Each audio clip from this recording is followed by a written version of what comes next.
Hey guys, Dave with Nerdarchy here. 4 nerds by nerds hanging out with the Nerdarchy crew. I'm Ted. I'm Nate.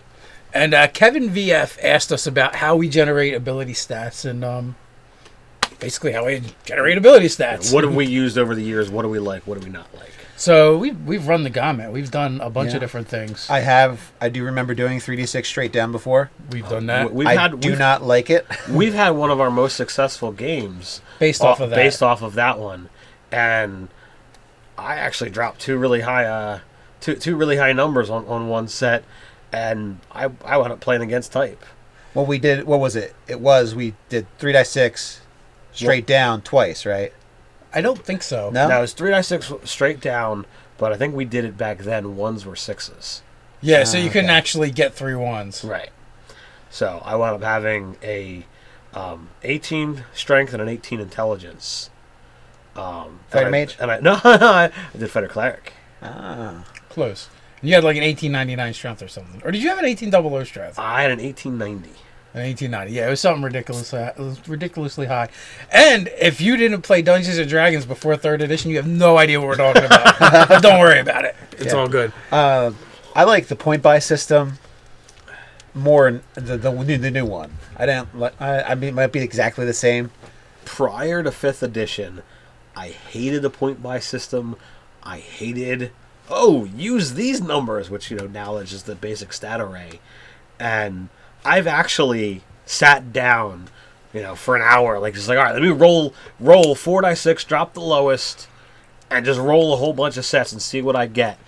And the absolute average really is +5. a +5 modifier, which is what the basic stat array winds up giving you.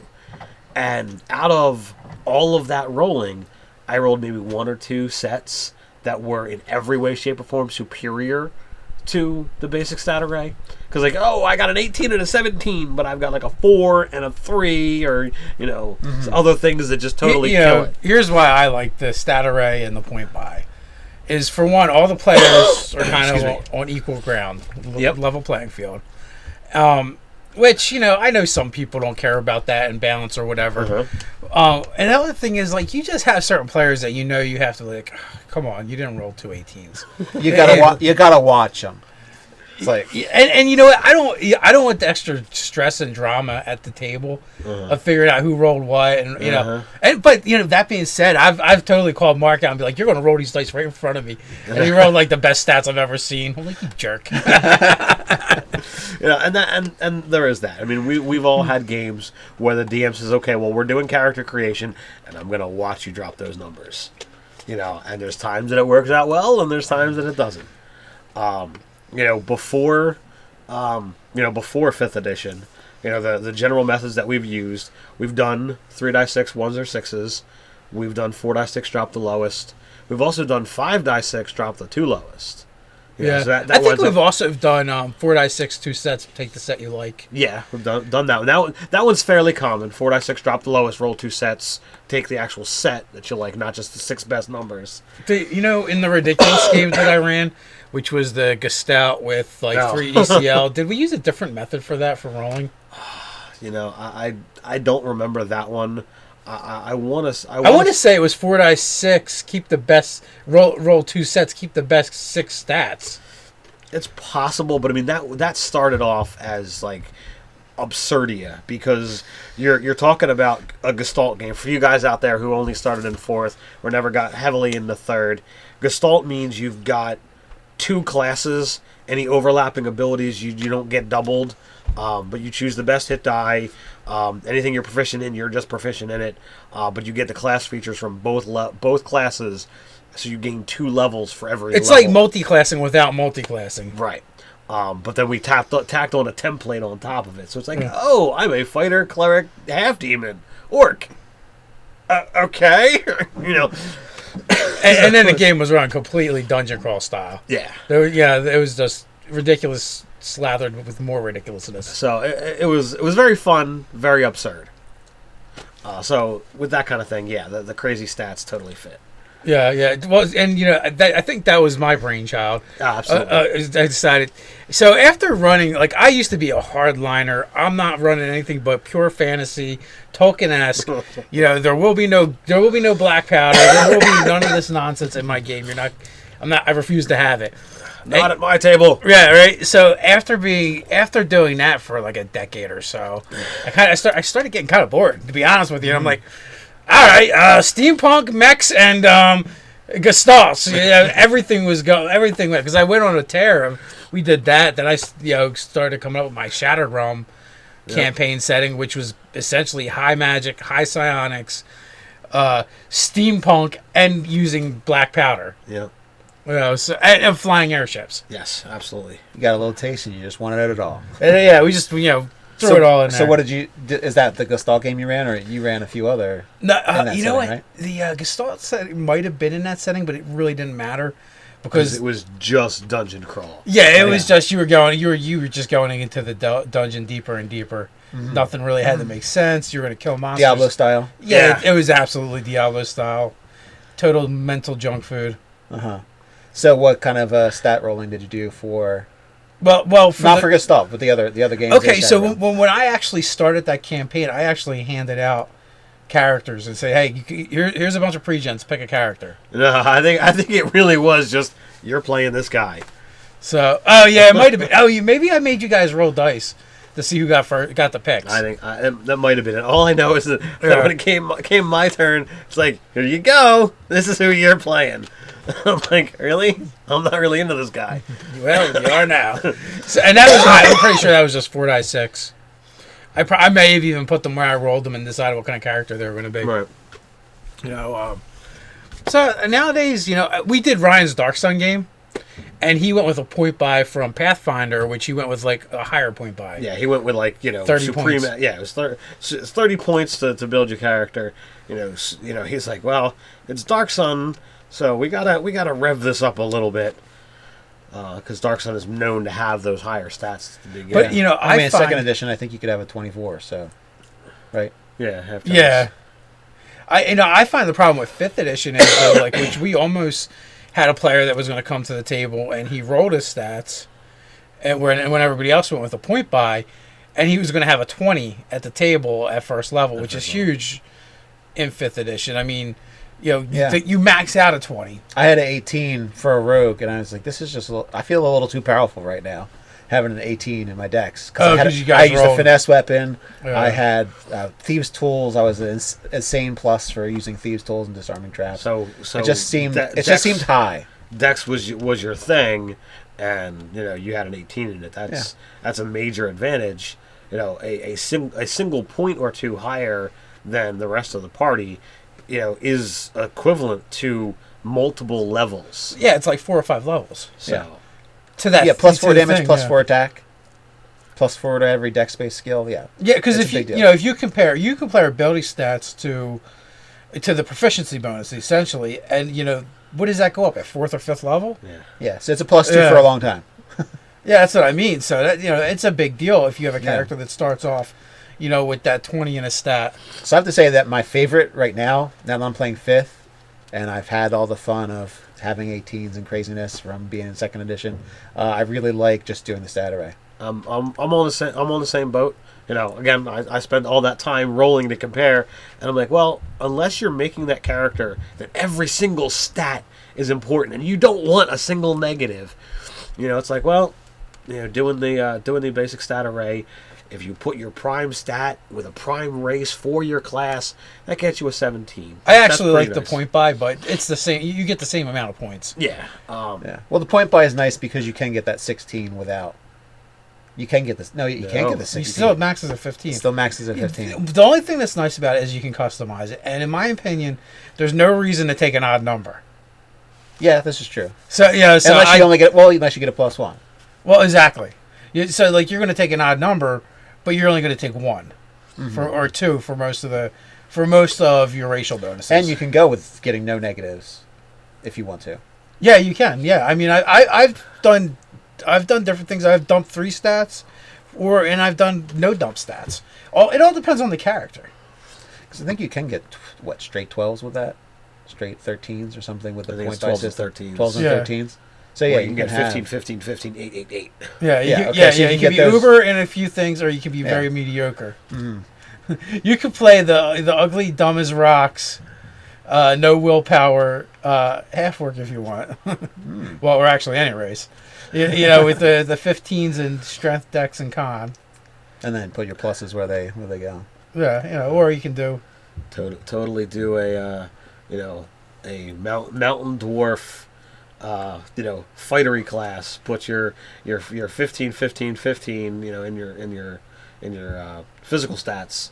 Totally dump your mentals, and be a dwarf barbarian. Well, that's true, but the other end of and that too. Fourth level, bump them up. The other end of that too is you can do 3 14s. Mm-hmm. And then you kind of still have points to play with. Oh, that's true. And that still gives you 16, 14, 16. That's true. Which is, not too bad. No. Not too shabby. I mean, that's a 17 armor class naked. Yeah. Wearing a loincloth and carrying a shield. Why not? Why not? So essentially, I don't know. Kevin had listed some other weird methods like a die 8 plus 6. A die 8 plus 7. Yeah. 2d6 plus 6. I think I like 2d6 plus 6. I'd have to sit there and actually, check that one out. See how that pairs versus other stuff. The die 8 plus 7 is the oddest I've ever seen. Yeah. Number one, it's pretty interesting because it does cap you out at 15. Yes. So it's like, well, for 5th edition, that's on point with the rest of the stuff, but it does put you in that position. There's this little faction. This little elitist faction within the one-shot group who insists the only way to roll is 3 die 6 straight down. Yep. And I think they randomly roll their race and their class and their background and everything together too. I twitch at that. For a one-shot, I can play anything. I can do whatever. I know it's a fantasy game, but that's just not realistic. You go with what you're good at. If you're strong. The sissy doesn't decide he's going to be the big, strong guy really doesn't go for science. I'm talking about back then. Right. And he's not really that strong anyway. I'm just teasing. We all know you got the level 12 intellect, so science works. Wrapped in lots of fluffiness. I have ogre-sized fluffiness. I have ogre-sized armor for my brain. Yeah, it's all one big brain casing. It's a brain golem inside. So which is funny. Like I said, so they're going hardcore old school. You roll 3 die 6 straight down, play them where they lie. That's great if you don't have a character concept. I mean, I would play a game if I knew that going in. Hey, I hope you don't want to play something next because it's going to be whatever the dice tell you. Yeah, the dice are your god. Obey them. Yeah, so even after 2 decades plus of role playing, every time they put out a new edition, it kind of resets the clock or the queue, so to speak. So it's always like, well, got a new edition. You got all these possible, options now because, dwarves are different, elves are different, and humans are different. You might have played 10 Rangers, but Ranger in 5th is I haven't played this. You haven't played the 5th edition Ranger yet. So, I mean, we've gone through all the classes. We've gone through all the races. And it really does give that twitch factor of, okay, well, I want to play that. I've got, a dozen or 2 characters that I've made that I'm like, all right, well, at some point in time, I'll get to play this thing. Yes. So I don't mind a 3d6 straight down, keep them where they lie, as long as I'm not have this expectation of playing a character. And then you didn't walk in. We'll just tear this up. Play a wizard.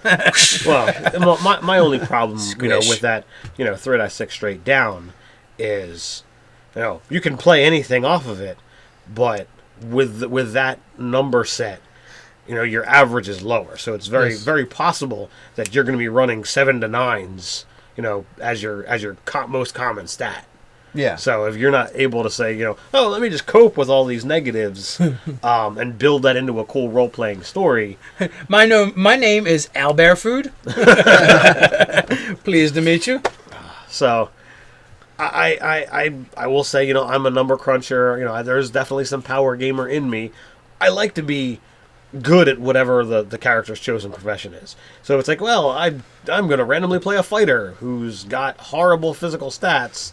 And is a mental god. It's like, well, I really don't see me doing this. Or what if he is? Like, all right, well, I rolled everything randomly, and I've got 7s through 9s for all my physical stats, and my mentals are capping out at 13, maybe 14. It's like you have Sir Roderick. It's like, all right, well, why am I playing this character? And be like, sorry, DM, my character was killed during practice due to his inefficiency. The practice dummy took him out. The practice dummy cracked and fell on him, and he died. He couldn't get out of the way fast enough. So I'm going to roll up a new character. Well, so there we go. You run the gamut from rolling dice to point buys to our different philosophies and opinions on various things. All right, so Nate and I both says we prefer the basic stat array. You prefer the point buy? I prefer the point buy.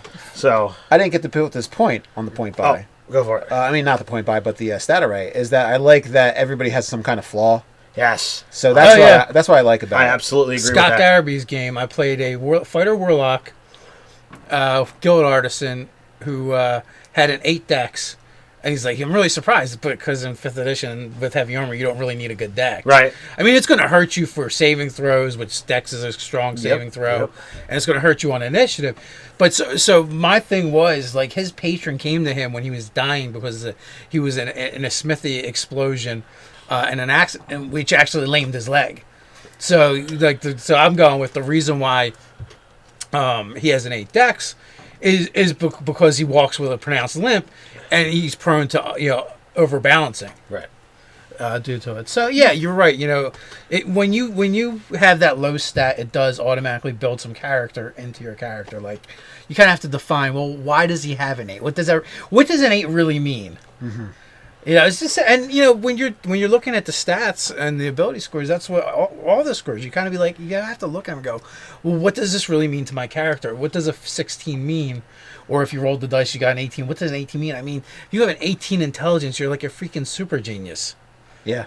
And one of the hard things about that in a game is playing that intelligence, right? Because I'm not that smart. Yeah. Like I'm perfectly comfortable with the 8, but the 18 not so much.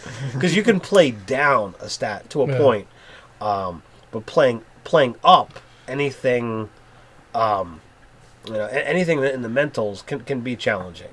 And I've had that problem because I've played characters with a super high intelligence, and it's like I've been times where I'm like, all right, I'm not seeing this. Can I throw out? Can I ask for some kind of hint here, or make an intelligence check to get something to represent?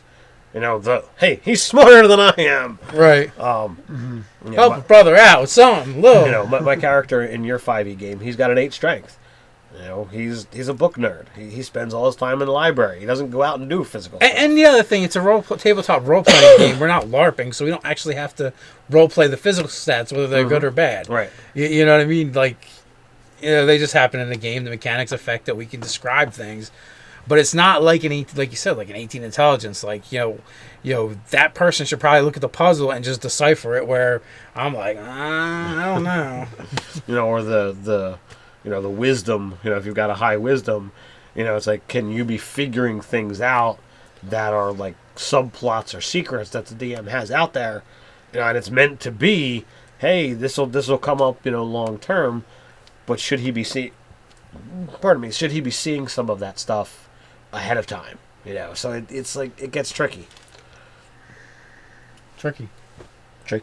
Is that what we're going to leave off with? It gets tricky. It gets tricky. So anyway, whatever you guys have to say, you can put it down in the comments when you like, share, subscribe. Let us know what you think about ability stats, how you use them, and how you're generating them in your game.